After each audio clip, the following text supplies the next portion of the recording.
Welcome students and learners. आज के हमारे इस स्पेशल लेक्चर में मैं इसके माहौर आप सभी का स्वागत करता हूं। आज हम इस स्पेशल लेक्चर में जो बात आपसे डिस्कस करने जा रहे हैं वो है numbers in AP and GP, अर्थात कुछ इबारती प्रश्नों को हल करने के लिए हम समांतर श्रेणी में अथवा ज्योमेट्रिकल प्रोग्रेशन में अर्थात गुणोत्तर श्रेणी में संख्याओं को किस प्रकार से चुनते हैं या मानते हैं। तो मैंने इसका एक कंबाइंड लेक्चर बना दिया जिसको नाम दिया special lecture on numbers in AP and GP. तो एक्चुअली इसको स्पेशल लेक्चर में कन्वर्ट करने का आशय, मेरा उद्देश्य ये था कि जो बातें हम समांतर श्रेणी के लिए आपको बताएंगे इस लेक्चर में, वही बातें हमारी गुणोत्तर श्रेणी की संख्याओं के लिए भी एक विशेष ट्रिक के माध्यम से लागू हो जाती है और उसके लिए हमें कोई स्पेशल एफर्ट्स नहीं करना पड़ता। तो आपको एक साथ दोनों बातें बता दी जाएंगी बड़े ही आसान तरीके से, और आशा है आपको मेरा ये लेक्चर पसंद आएगा। तो आइए देखते हैं।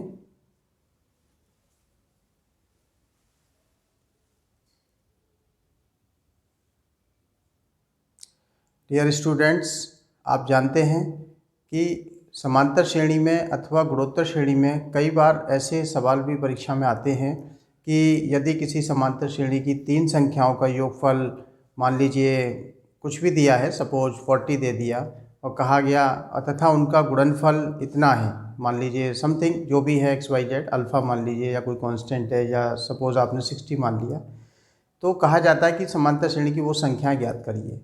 अथवा कभी कहा जाता है कि गुणोत्तर श्रेणी की तीन संख्याओं का योगफल इतना है तथा उनका गुणनफल इतना है, तो वे संख्याएँ ज्ञात कीजिए। अथवा ये भी कहा जा सकता है प्रश्न में कि समांतर श्रेणी की अथवा गुणोत्तर श्रेणी की 5 संख्याएं या जितनी भी वो लेना चाहें क्वेश्चन में दिया हो, उनका योगफल और गुणनफल दिया होता है, उनका सम दिया होता है, उनका जो है प्रोडक्ट दिया होता है, और find out those numbers it is desired. तो उन संख्याओं को ज्ञात करने के लिए कहा जाता है। तो इसके लिए आज हमने ये स्पेशल लेक्चर तैयार किया है। यहाँ आपको जो बातें मैं समांतर श्रेणी की संख्याओं के लिए बताऊँगा, एक विशेष ट्रिक के माध्यम से, स्पेशल ट्रिक के द्वारा उन्हीं बातों को हम आपको बताएंगे कि जो बातें समांतर श्रेणी के लिए हैं वही बातें हमारी गुणोत्तर श्रेणी की संख्याओं के लिए भी लागू हो जाती हैं, और उस ट्रिक की मदद से आप आसानी से उन संख्याओं को याद कर सकते हैं और आसानी से उनको परीक्षा में हल कर सकते हैं। तो आइए देखते हैं किस प्रकार से है। देख सकते हैं ये हमारे पास कोई समांतर श्रेणी है, एपी है। यहाँ पहला टर्म ए है, फिर दूसरा टर्म a+d, तीसरा term a+2d, fourth term a+3d and fifth term a+4d and so on. तो ये कोई समांतर श्रेणी की संख्याएं हैं। अब जब कभी आता है, प्रश्न आता है कि मान लीजिए समांतर श्रेणी में कोई तीन संख्याएं चुननी हैं, तो वो तीन संख्याएं किस प्रकार लेनी है। तो ध्यान दीजिए, आपने संख्याएँ कितनी लेनी है, आपने संख्याएँ लेनी है नंबर्स इन एपी। समांतर श्रेणी में आप लेना चाहते हैं तीन संख्याएं, numbers in AP equal to 3 numbers. ठीक है। तो एक्चुअली क्या है कि आप चाहे तो यहाँ से भी ये 3 नंबर्स, फर्स्ट 3 नंबर ले सकते हैं, लेकिन इसको लेने पर जब आप कैलकुलेशन करेंगे तो थोड़ा कैलकुलेशन आपकी टफ होती चली जाती है। तो आसान कैलकुलेशन करने के लिए हम क्या करते हैं कि समांतर श्रेणी में तीन संख्याएं इस प्रकार ली जाती हैं, इस प्रकार से ले लेते हैं। पहले ये दो संख्याएं ले लेंगे। तो देखिए दो संख्याएं आपकी कौन सी हो गई, ए, सेकंड नंबर है आपका a+d। अब तीसरा नंबर जो मुझे लिखना है वो हम ये a+d है तो इसका माइनस साइन के साथ लेंगे, a-d। तो वो संख्या को मैं यहाँ लिखूँगा इस प्रकार से, a-d। तो अब देखिए ये कुल कितनी संख्या हो गई, तीन संख्या हो गई। पहली संख्या a-d, दूसरी संख्या a, तीसरी संख्या a+d। इसका कारण ये है इस प्रकार से संख्याएं चुनने का कि जब आप इनका सम करते हैं तो इनका d से d कैंसिल हो जाता है और सम करके a की वैल्यू आपको इक्वेशन की हेल्प से a की वैल्यू प्राप्त हो जाती है। जब आप सम करेंगे तो 3a मिल जाएगा, d से d कैंसिल होगा। तो इसलिए इस प्रकार की संख्याएं मानते हैं जिससे कि इनको आसानी से हम हल कर सकें। ध्यान दीजिए, जब आप विषम संख्याएं लेते हैं, विषम से अर्थ है कि ऑड नंबर में आप नंबर सेलेक्ट करते हैं। जैसे आपने 3 नंबर्स लिया, 3 numbers any 3 numbers in AP, तो आपने लिया ऑड नंबर 3। आपसे कहा जाए कि एपी की 4 नंबर लेना है, तो जैसे कि 4 नंबर्स इन एपी क्या होंगे अभी लिख के आपको बताएंगे। इसी तरह आपसे कहा जाए कि 5 नंबर्स इन AP, तो 5 क्या हो गया, ऑड हो गया। अभी आपसे बात हुई 3 नंबर्स की, उसके बाद बात हो रही है 5 नंबर्स की। तो ये नंबर कैसे हैं, ऑड हैं। ऑड पर पहला फर्स्ट ऑड नंबर क्या होता है हमारा, फर्स्ट ऑड नंबर होता है 1। तो फर्स्ट ऑड नंबर हमारा जब 1 है तो ये हम ऐसे ले लेते हैं 1 into D, it means D. तो जो कॉमन डिफरेंस होगा विषम संख्याओं के केस में वो डी होगा। तो यहाँ देख सकते हैं कॉमन डिफरेंस कितना है, यहाँ पर डी का है कॉमन डिफरेंस। किसी भी नंबर में से प्रीवियस नंबर को घटाएंगे आपको कॉमन डिफरेंस डी मिलेगा। इसी तरह मैं बात कर रहा हूँ 4 नंबर्स इन AP, 4 संख्याएं समांतर श्रेणी में। तो आपका ये 4 नंबर कैसा है, 4 हमारा इवन नंबर है। तब आपसे मैं पूछ रहा हूँ कि पहला इवन नंबर कौन सा होता है, फर्स्ट स्मॉलेस्ट इवन नंबर कौन सा होगा। तो फर्स्ट स्मॉलेस्ट इवन नंबर हमारा 2 होगा, 2 होगा।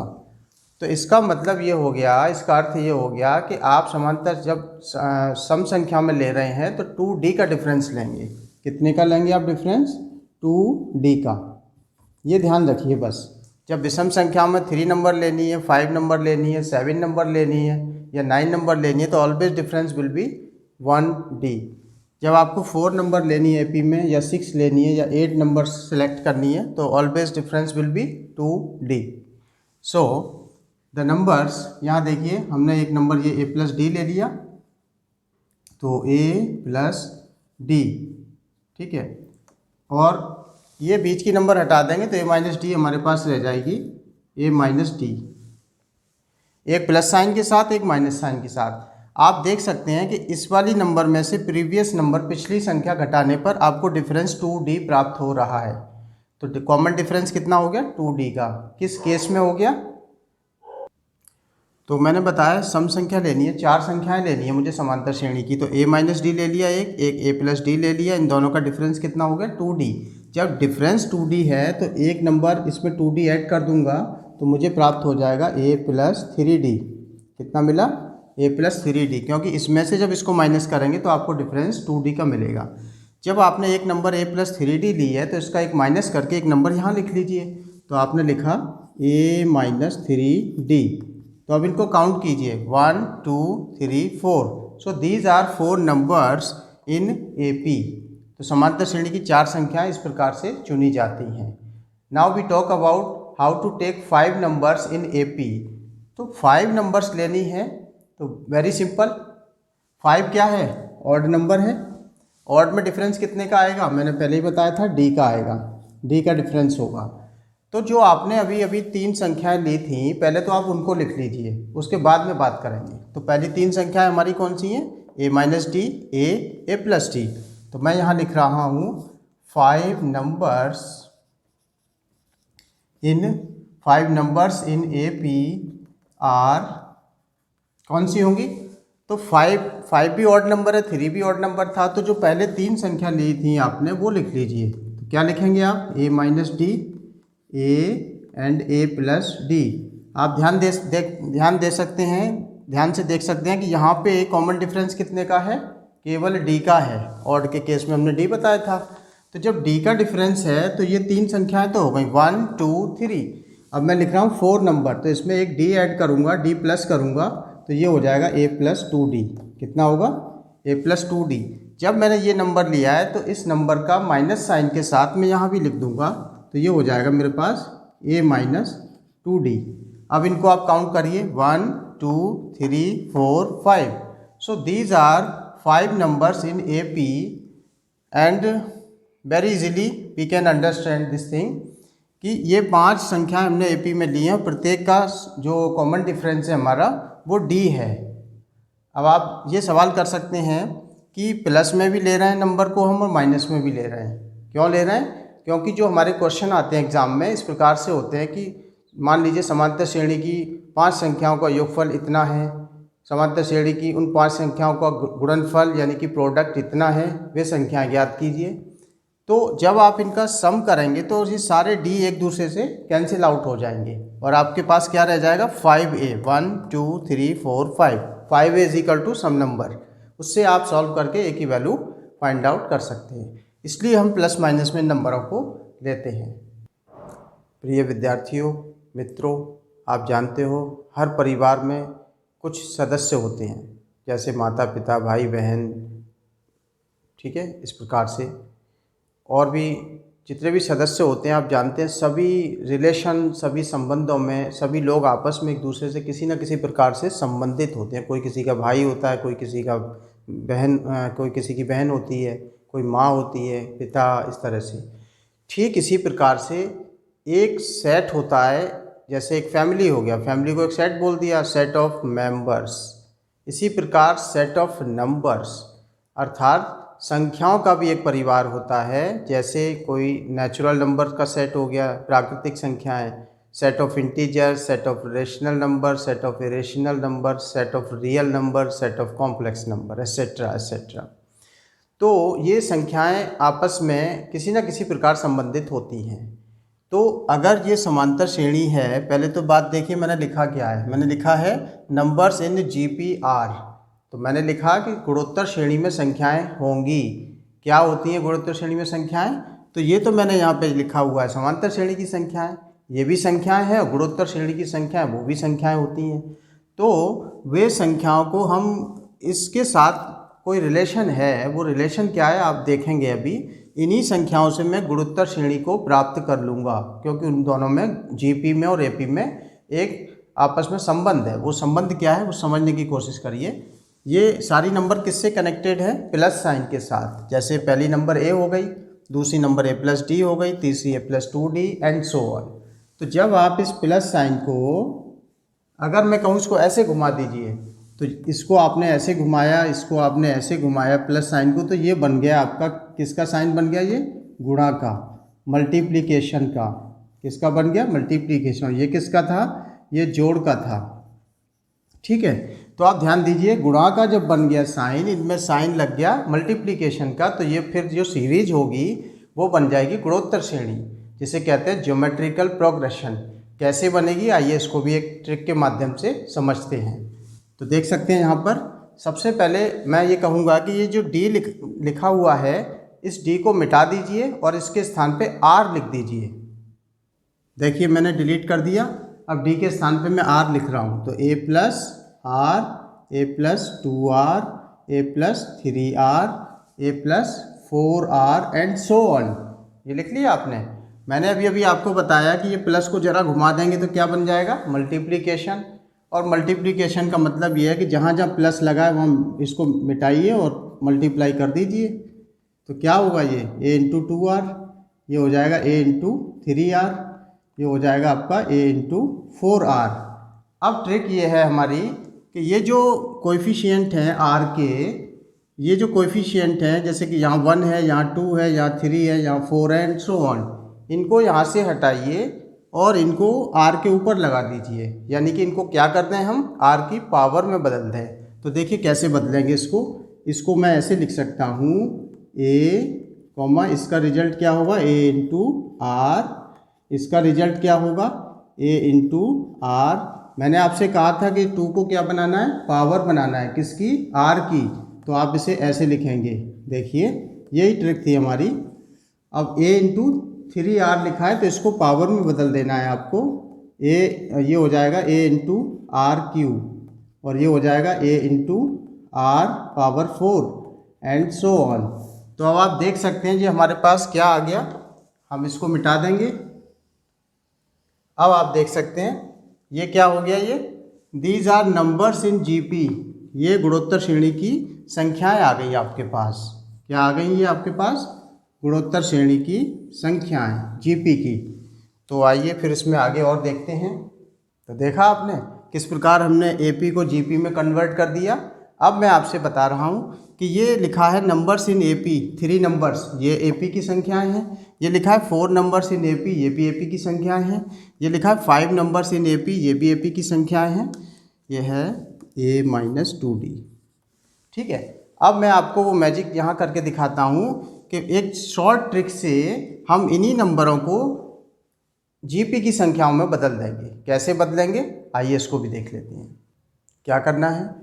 गुणोत्तर श्रेणी में 3 संख्याएं लेनी हैं, GP में हमें 4 संख्याएं लेनी हैं, GP में हमें 5 नंबर्स लेनी है। कैसे लेनी है? ये नंबर कौन सी लिखी हुई हैं? ये तो AP की नंबर लिखी हुई हैं। आइए इसको एक ट्रिक के माध्यम से हम इसे जीपी की नंबर में बदल देते हैं। ट्रिक क्या है हमारी, सबसे पहले जहाँ जहाँ डी लिखा हुआ है वहाँ पे आपको क्या करना है, डी को आर में बदल देना है और उसके बाद देखिए क्या होता है। तो देखिए डी को हटाया, डी के स्थान पे क्या लिख दिया हमने, आर लिख दिया। तो ये देखिए A minus R, A plus R. इसी प्रकार जीपी में 3 संख्याएं अभी नहीं आई हैं, ये अभी आने वाली हैं। ये मैजिक चल रहा है। मैजिक क्या है इसको देख लीजिए। तो मैंने अभी डी के स्थान पे आर लिख दिया है सारी नंबर्स में। अब हम क्या करने जा रहे हैं, अब हमारा कहना ये है कि ये जो आप देख रहे हैं कि माइनस आर, क्या है ये माइनस आर, यहाँ क्या है प्लस आर। आपको क्या करना है, ये जो भी लिखा है यहाँ पे माइनस आर का मतलब है -1 into r is equal to minus r, देख सकते हैं। और ये प्लस आर का मतलब है plus r means 1 into r. तो एक्चुअली माइनस है तो माइनस पावर कर देंगे और प्लस है तो प्लस पावर कर देंगे, किसकी, आर की। तो देखिए ज़रा मैं इसको क्या लिखने वाला हूँ, ए माइनस आर को मैंने इस प्रकार लिखा, ये यहाँ से डिलीट किया और इसको मैंने लिखा ए आर पावर -1, क्योंकि ये ए माइनस आर लिखा हुआ था तो ये पावर -1 हो गई ए, और ये प्लस है तो ध्यान दीजिए इसको मैं क्या करूँगा, इसको डिलीट करके मैं लिख दूंगा ए आर पावर +1। तो आप ऐसे भी लिख सकते हैं, कोई प्रॉब्लम नहीं है। इस पर आ जाइए, ये ए माइनस आर है, इसको भी मिटा के मैं ऐसे लिख सकता हूँ पावर -1। इसको भी मैं ऐसे लिख सकता हूँ, प्लस ए प्लस आर था ना, तो ए आर पावर +1, ठीक है। ये ए प्लस 3 आर है तो ये मैं लिख सकता हूँ यहाँ पर, क्या करूँगा इसको, ए आर प्लस 3 आर था ना तो पावर 3 हो जाएगी प्लस की, तो ये ए आर पावर 3। ये क्या लिखा है, ए माइनस 3 आर, यहाँ पे भी आर लिखना है तो ए माइनस 3 आर जैसे लिखा होगा तो इसको क्या करेंगे हम पावर में बदल देंगे। तो ये इस प्रकार से बदल जाएगा, देखिए आप देख सकते हैं ए आर की पावर -3। और फिर ये लिखा है ए माइनस 2 आर, इसको भी मैं चेंज करूँगा तो इसको मैं लिख सकता हूँ ए आर की पावर -2। इसको भी मैं चेंज करके ये ट्रिक के माध्यम से ऐसे लिख सकते हैं ए आर की पावर -1। ये ए का ए रहेगा, ए प्लस आर को आपने क्या करना है, आर की पावर +1 लिख देना है। ए प्लस 2 आर को आप क्या करेंगे, ये लिखेंगे आप ए आर की पावर +2 ये लिख दिया। अब ध्यान से देखिए, ये मैजिक से बन गया आपका जीपी की नंबर्स। इसको थोड़ा सा और सॉल्व कर लेते हैं। आप जानते हैं आर की पावर -1 क्या होगा, 1/r हो जाएगा। आर की पावर -2 क्या होगा, 1/r²। ये तो आप जानते होंगे अच्छे से, हाई स्कूल में आपने पढ़ा होगा पावर के बारे में। तो इसको मैं क्या लिख सकता हूँ, इसको मैं लिख सकता हूँ a/r। और ये r की पावर 1 मीन्स क्या होता है, r होता है। इसको सॉल्व कीजिए, a r की पावर -3 को आप क्या लिखेंगे, इसको आप ऐसे लिख देंगे, अच्छे से जानते हैं पावर के विषय में, a/r3 पावर 3, a/r की पावर 3। इसको आप क्या लिख सकते हैं, यहाँ से हटाएंगे, इसको लिखेंगे a/r, और ये आपका a इंटू आर रहेगा। इसमें कोई चेंज नहीं करना है हमें, इसमें भी कोई चेंज नहीं करना है, बस मैं इसे लिख दे रहा हूँ AR की पावर 3, ठीक है। इसी प्रकार ये आप देख सकते हैं, ये -2 को मैंने ऐसे लिख दिया A/r², और ये -1 को मैंने ऐसे लिखा पावर को A/r, और ये ऐसे ही रहेगा, इसमें कोई चेंज नहीं है। इसको चलिए ब्लैक से लिख देना है AR, और ये भी AR²। So this is all about the magic of converting the numbers given in AP into numbers in GP. So these are numbers in GP. अब देख सकते हैं आप, किसी भी गुणोत्तर श्रेणी में 3 संख्याएं अगर आपको लेनी है, सिलेक्ट करनी है, तो आप इस प्रकार से गुणोत्तर श्रेणी की 3 संख्याएं ये सिलेक्ट कर लेंगे, ठीक है। ये ब्लैक से ही लिखा है तो उसी से लिख दे रहे हैं, कोई प्रॉब्लम नहीं है, एक ही बात है। अब 4 नंबर्स इन GP आर, ये आपकी 4 नंबर्स हो गई GP में, ठीक है। इसको आपने गुणोत्तर श्रेणी की 4 संख्याएं लेनी होंगी तो आप हमेशा इस प्रकार सेलेक्ट करेंगे। और 5 numbers in GP are, GP में 5 नंबर्स लिखनी होंगी तो आप इस प्रकार से सिलेक्ट कर लेंगे। इसकी एक विशेषता है क्या विशेषता है? सवालों में अक्सर कहा जाता है कि गुणोत्तर श्रेणी की मान लीजिए 3 संख्याओं का योगफल इतना है और 3 संख्या उन संख्याओं का गुणनफल प्रोडक्ट इतना है। तो जब आप बात करते हैं प्रोडक्ट की, तो प्रोडक्ट में क्या होता है, जैसे एपी में डी से डी कैंसिल हो जाता था, यहाँ पे प्रोडक्ट में क्या होगा, आर से आर कैंसिल हो जाएगा। फॉर एग्जांपल देख सकते हैं, जब इन तीनों संख्याओं का प्रोडक्ट कर देंगे, गुणा कर देंगे आपस में, तो ये आर से आर कैंसिल होगा, ए की पावर 3 हो जाएगा। यहाँ आइए, ये 4 नंबर्स इन जीपी, गुणोत्तर श्रेणी की 4 संख्याएं आपको लेनी है। तो जब इनका आपस में मल्टीप्लाई करेंगे तो ये आर की पावर 4 होगा, तो ये आर की पावर 4 बनेगा और ये आर की पावर 4 यहाँ बनेगा और ये 1/, करके आएगा और ये मल्टीप्लाई में सारे आर कैंसिल हो जाएंगे। इसी प्रकार ये सारे आर कॉमन रेशो कैंसिल हो रहा है मल्टीप्लाई करने पर, तो ये इसकी विशेषता है। तो इस प्रकार आपने देखा किस तरीके से हमने एपी की ही नंबर का हमने जीपी में कन्वर्ट करने का आसान ट्रिक आपको बताई, और आइए इस पर आधारित एक सवाल भी करके देख सकते हैं। क्वेश्चन है हमारा पहला, देखिए आप देख सकते हैं, if sum of 3 numbers of an AP is 6 and their product is 6, find those numbers. अर्थात किसी समांतर श्रेणी की 3 संख्याओं का योगफल 6 है और उनका गुणनफल भी 6 है, तो वो संख्याएं ज्ञात कीजिए। तो हम जानते हैं, जैसा कि अभी हमने आपको बताया कि 3 numbers we can select, let 3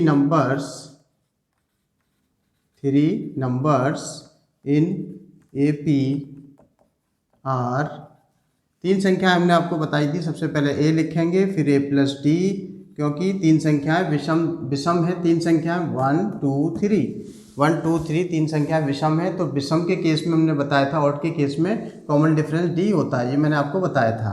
तो देखिए कॉमन डिफरेंस डी है, एक संख्या प्लस में ली है तो एक संख्या मैं इधर माइनस में ले लूँगा। तो ये मान लिया मैंने, ये हमारी 3 संख्याएं हैं एपी में। अब क्वेश्चन में क्या कहा गया है, सम ऑफ 3 नंबर्स, तो आप लिखेंगे sum of 3 numbers is equal to 6 and, ये एक बात बताई गई है। सेकंड बात क्या है आपके लिए, प्रोडक्ट दिया है इनका, product of these 3 numbers is equal to 6। तो आइए ये तीनों संख्याओं का सम कर देते हैं और इनका प्रोडक्ट कर देते हैं। तो देखिए अभी रिजल्ट हमको मिलेगा, ये हमने इनका सम ले लिया, this is equal to a minus d पहला नंबर, दूसरा ए, तीसरा नंबर हमारे पास हो गया ए प्लस डी। तो ये आप समझ सकते हैं, और दिस इम्प्लाइज इनका प्रोडक्ट भी लेना है, A minus D multiply A multiply with A plus D. ठीक है, तो पहले इसको सॉल्व कर लेते हैं। आप आसानी से देख सकते हैं, इसमें देखिए आप समझ जाएंगे कि minus D plus D cancel हो गया, तो ये सम कितना हो गया 3a, ए प्लस ए 3a हो गया। तो यहाँ से हमारे पास इक्वेशन आ जाएगी 6 is equal to 3a। Solving this we get value of a is equal to 2। तो ये डिवाइड कर दिया 3 से, a की वैल्यू आपको 2 मिल गई। अब इस वाले इक्वेशन को आप देख सकते हैं, इसको हमने लिखा, इसको आप देख सकते हैं, ये 6 इक्वल टू, ये क्या है a माइनस डी, और a प्लस डी कितना होता है ये आप जानते हैं। इसमें a की वैल्यू 2 आ गई है हमारे पास, इस वैल्यू को भी यहाँ हम पुट कर देंगे a की वैल्यू, तो ये हो जाएगा 2 माइनस डी इंटू a की वैल्यू हमारे पास 2 आ चुकी है, और ये हो जाएगा 2 प्लस डी। तो आप जानते हैं a minus B into A plus B is equal to A square minus B square. तो ये हम लिख देंगे A square means 4 minus D square into 2, और ये कितना है 6। सो 2 से डिवाइड कर लेंगे दोनों साइड, हमारे पास होगा, सो दिस इम्प्लाइज, तो ये क्या होगा, हमने यहाँ पे डी को सॉल्व करना है, ये आ जाएगा। देखिए हम लिख सकते हैं 4 minus D square and 2 is equal to 6, ये आया था अभी यहाँ से, इसको सॉल्व करेंगे 4 minus D square is equal to 3। इसके बाद ये 2 से डिवाइड किया आपने, इसके बाद क्या होगा, this implies value of d square is equal to 4 minus 3, this is equal to nothing but 1। So you get d square is equal to 1, this implies value of d is equal to plus minus 1। तो ये आपके पास D की भी value प्राप्त हो गई +-1। एक बार आप डी की वैल्यू +1 ले लीजिए, एक बार डी की वैल्यू आप -1 ले लीजिए, और जो ये नंबर आपने मानी थी अभी इसमें वैल्यू पुट कर दीजिए, तो आपको ए पी की 3 नंबर्स इस प्रकार मिल जाएंगी। तो हमने क्या किया, हमने ए की वैल्यू ले ली यहाँ पे 2, और डी 2 हमारी वैल्यू आई है, और डी की वैल्यू हमने सेलेक्ट एज्यूम कर ली 1। एज्यूम क्या किया, एक बार प्लस वैल्यू ले लिया, एक बार माइनस। तो पहले अभी हमने प्लस वैल्यू लिया, डी की वैल्यू प्लस, ये लेके यहाँ पुट कर दीजिए। नंबर क्या होंगी आपकी, वो इस प्रकार हो जाएंगी। ये आपका देखिए, तो ए की वैल्यू आपने 2 रखी, और डी की वैल्यू आपने 1 रखी, 2, और ये 2 + 1 सॉल्व कर लीजिए। सॉल्व करने के बाद आपके पास 1, 2 और 3, ये आपकी 3 संख्याएं हो गई एपी में। तो अगर आप डी की वैल्यू को -1 लेके चलेंगे तो यही नंबर आपको इस प्रकार से भी रिवर्स ऑर्डर में प्राप्त हो जाएंगी, a - d। तो ध्यान दीजिए, ये फर्स्ट मैंने बताया। सेकंड क्या लिया, जब यहाँ पे d = +1 लिया था आपने, अब आप d = -1 ले रहे हैं, तो क्या होगा, इसमें से माइनस करेंगे तो देखिए 2 माइनस, और d कितना है -1, ये नंबर हो गया। और a की वैल्यू 2 है हमारे पास। a + d को आप जानते हैं कि a + d की वैल्यू -1 है। इसको आप सॉल्व कर लेंगे, सॉल्व करके आपको मिलेगा 3, और ये 2 और ये 1। तो ऑर्डर जस्ट रिवर्स हो गया है। 1 2 3 आ रहा था जब पॉजिटिव वैल्यू ले रहे थे, और जब नेगेटिव वैल्यू ले रहे थे डी की, तो ये 3 2 1 है। तो इस प्रकार आपने देखा कि इस प्रकार हमने ये सवाल सॉल्व किया। इसी प्रकार आप जीपी का सवाल भी सेम इसी तरीके से सॉल्व कर सकते हैं। So this is all about in this lecture. I hope you will like this lecture and this special trick how to find the numbers in GP and AP. Thank you.